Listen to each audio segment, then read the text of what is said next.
안녕하세요. 전산회계 2급 제67회 기출문제 이론편 보겠습니다. 문제 1번. 다음 중 주요 장부로만 짝지어진 것은 주요 장부 두 가지입니다. 총계정 원장, 분계장 두 가지 나열되어 있는 것 4번이 정답 되겠네요. 문제 2번. 다음 분계에 대한 설명으로 옳은 것은 차변에 현금 과부족 만원, 대변에 현금 만원. 장부에 있는 현금 금액보다 실제 금고에 있는 현금 금액이 부족한 거죠. 그러니까 장부에 있는 현금 금액을 실제 금액에 맞추기 위해서 자산의 감소, 대변에 만원 현금 적어주고요. 차변 쪽에는 임시 계정 과목인 현금 과부족 이렇게 적어주는 거죠. 어떤 상황입니까? 현금의 실제 잔액이 장부 잔액보다 부족함을 발견한 경우 그거가 되겠죠. 4번이 정답. 문제 3번 봅시다. 가나다라에 들어갈 용어 찾는 문제. 자주 출제되는 문제죠. 재무상태표는 일정 시점의 재무상태를 나타내고요. 손익계산서는 일정 기간의 경영성과를 나타냅니다. 정답은 3번이 되겠습니다. 문제 4번 봅시다. 다음 중 빈칸에 들어갈 금액으로 옳은 것은 빈칸 채우기 문제. 이것도 단골 메뉴죠. 자, 기초 자본은 10만 원. 기말 현재의 자산 부채 자본이 제시되어 있고 단기 순이익 만원 이렇게 되어 있네요. 그러면 기초 자본 플러스 단기 순이익은 기말 자본이 되겠죠. 그러면 기말 자본은 11만 원이 되겠습니다. 그러면 자산은 어떻게 자산은 부채 플러스 자본이니까 9만 원 플러스 11만 원 해가지고 20만 원 되겠네요. 그러면 가는 20만 원, 나는 11만 원 돼 있는 3번이 정답. 자, 치웁니다.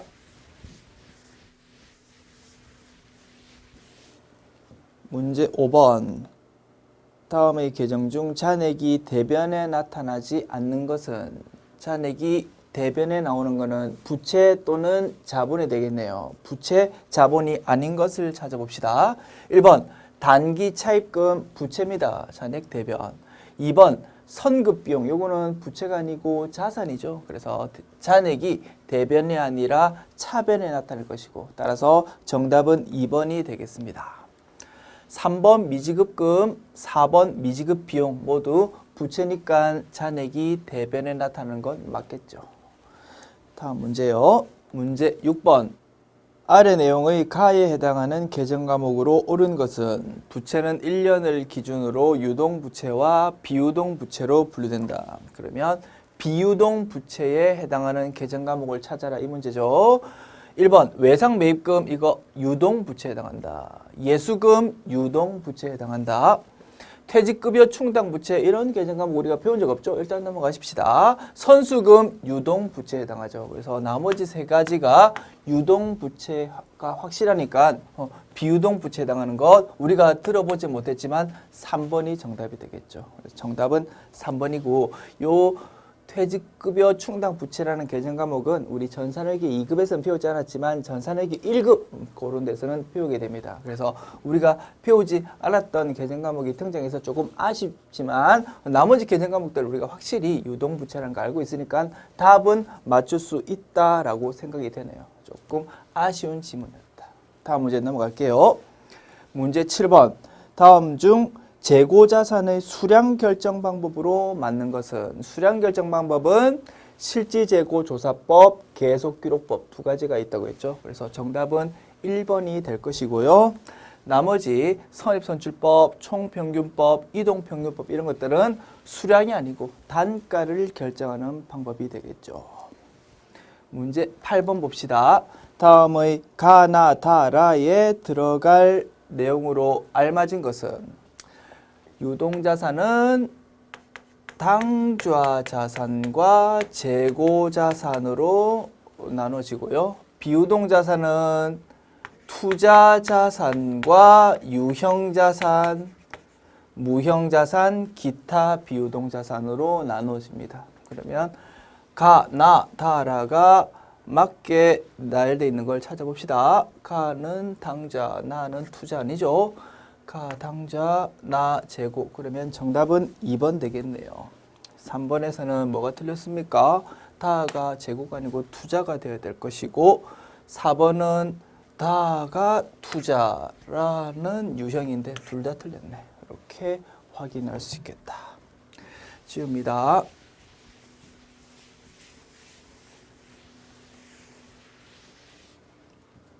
문제 9번.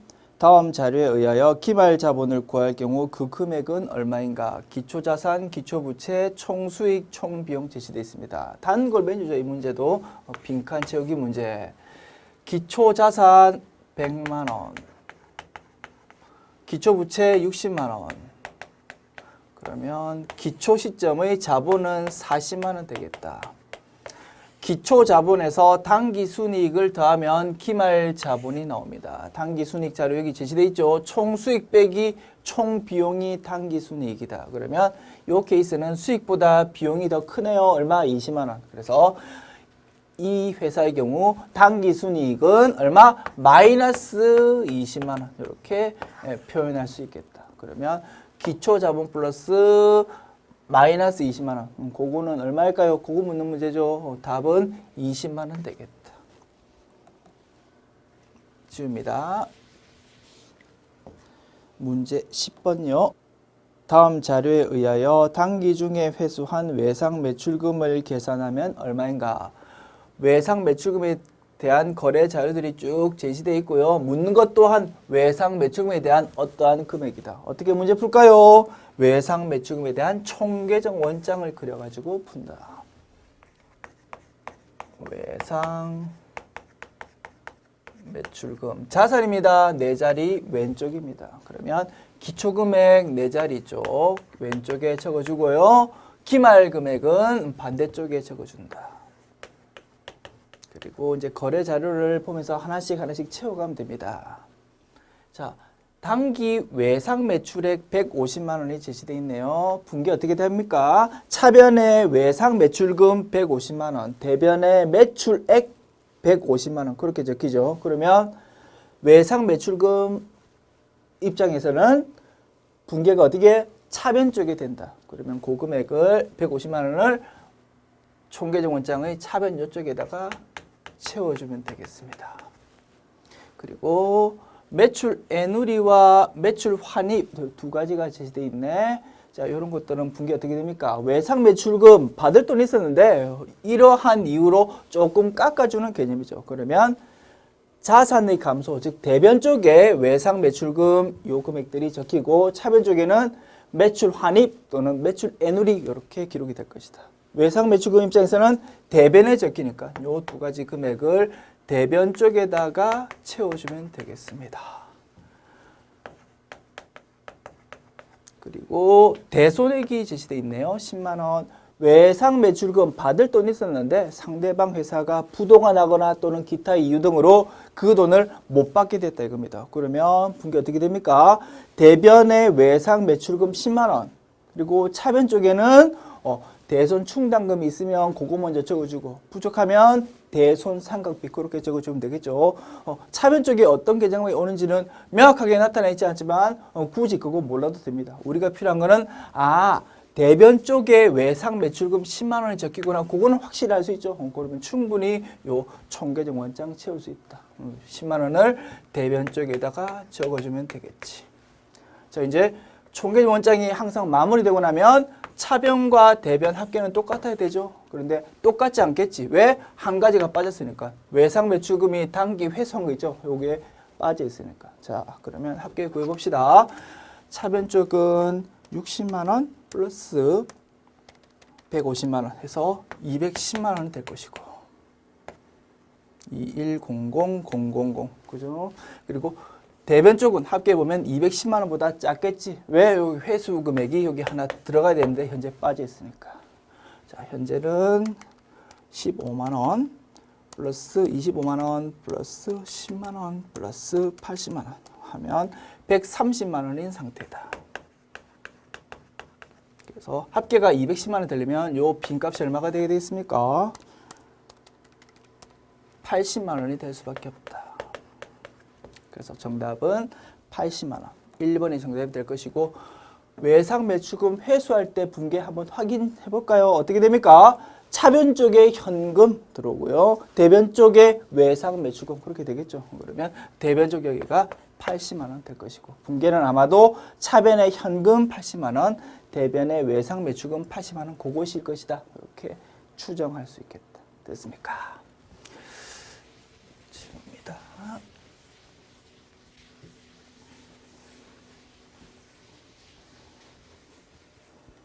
문제 11번. 유형자산을 정액법에 의해 감가상각을 하는 경우 필요한 항목이 아닌 것은, 자, 정액법에 의한 감가상각비 취득원가 빼기 잔존가액 나누기 내용연수. 그렇게 구하니까 여기서 사용 안 되는 거 미삼각잔액이 되겠네요. 정답은 4번. 문제 12번.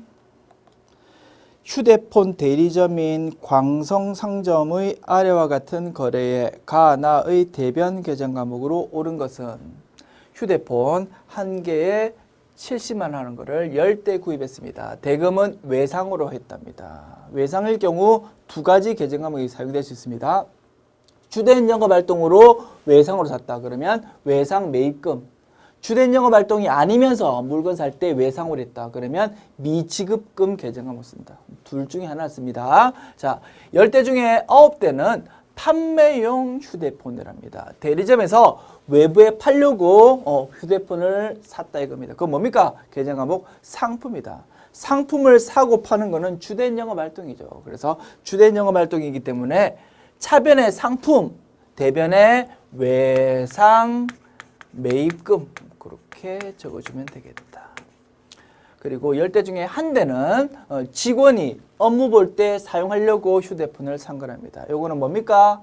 비품이 되겠죠. 비품 사는 거는 비품 유형자산에 해당하니까 그거 주된 영업활동 아니면서 외상으로 산 것이다. 그러면 분계 차변의 비품, 대변에는 외상 매입금이 아니고 미지급금 그렇게 기록이 되겠지. 그래서 가는 외상 매입금, 나는 미지급금 되어 있는 3번이 정답이 되겠습니다.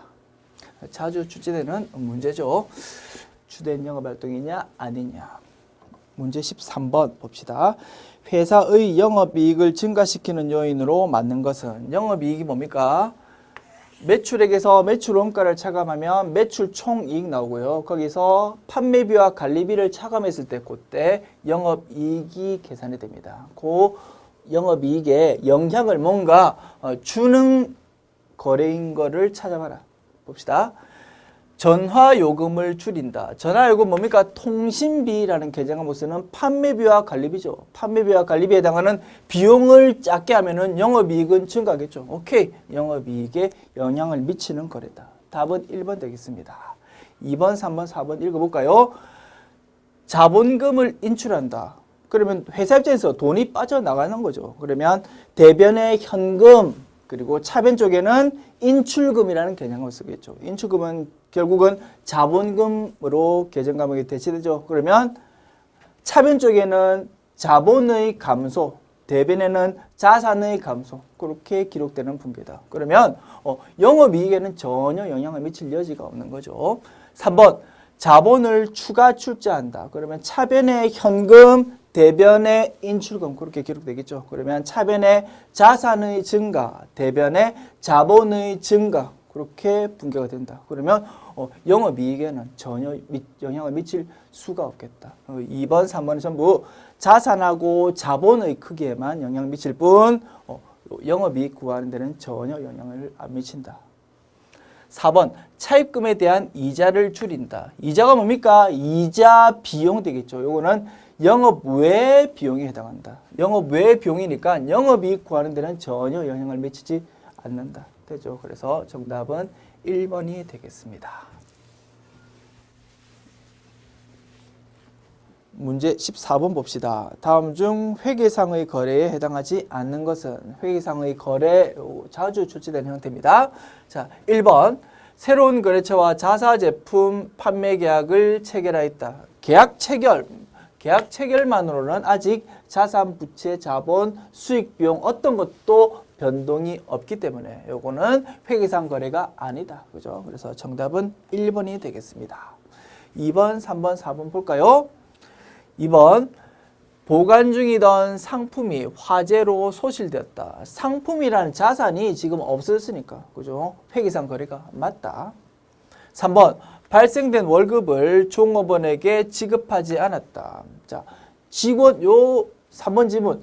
직원을 채용하는 것하고는 좀 다릅니다. 그죠? 직원 채용하는 거는 내일부터 출근하세요. 그렇게 하는 거고요. 요 상황은 한 달에 이제 직원이 열심히 일했다 이겁니다. 그러면 이제 월급 줘야 되겠죠. 근데 월급 줘야 되는데 지금 돈이 잠깐 없어가지고 부채로 기록해 놓는다. 그런 상황이죠. 그러면 차변의 급여라는 비용이 인식이 되는 상황이죠. 그래서 분계로 기록할 수 있다. 즉, 그 말은 자산, 부채, 자본, 수익, 비용 뭔가 변동이 있다 이겁니다. 그래서 이 상황은 회계상 거래가 맞다. 4번 다음 달분 보험료를 미리 지급했다. 보험료 미리 지급하니까 현금이나 보통 예금 같은 게 나가겠죠. 그러면 자산의 감소가 대변에 기록되겠죠. 그러면 회계상 분계로 나타낼 수 있으니까 회계상 거래가 맞다 이겁니다. 그래서 정답은 1번이 되겠다. 문제 15번 봅시다. 다음은 차량 처분과 관련된 자료이다. 차량의 처분가액은 얼마인가? 취득가액, 감가상각 누계액, 유형자산 처분 손실이 제시되어 있네요. 이런 문제 분계로 푸는 것이 가장 쉽고 빠른 해결 방법입니다.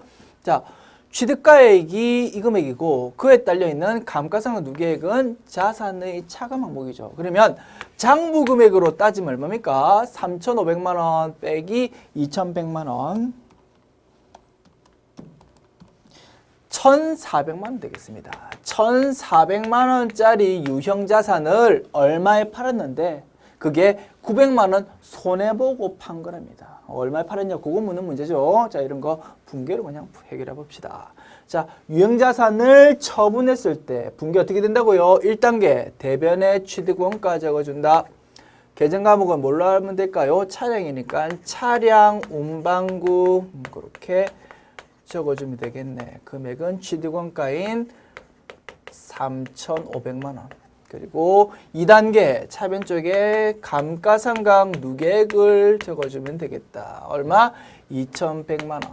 그래서 결국은 순액으로 따지면 결국 1,400만 원이라는 자산이 지금 빠져나간 것이다 이겁니다. 그죠? 1,400만 원짜리 자산이 빠져나갔는데 돈이 얼마 들어왔겠죠? 돈이 현금으로 들어왔다라고 가정할까요? 요거 돈이 뭔가 들어왔는데 얼마 들어왔겠냐 이겁니다. 자, 그런데 결과적으로는 요거 손해보고 판 거래. 얼마? 900만 원. 그러면 비용이니까, 그죠? 비용이니까 차변 쪽에 적히겠죠? 유형자산 처분 손실 900만 원.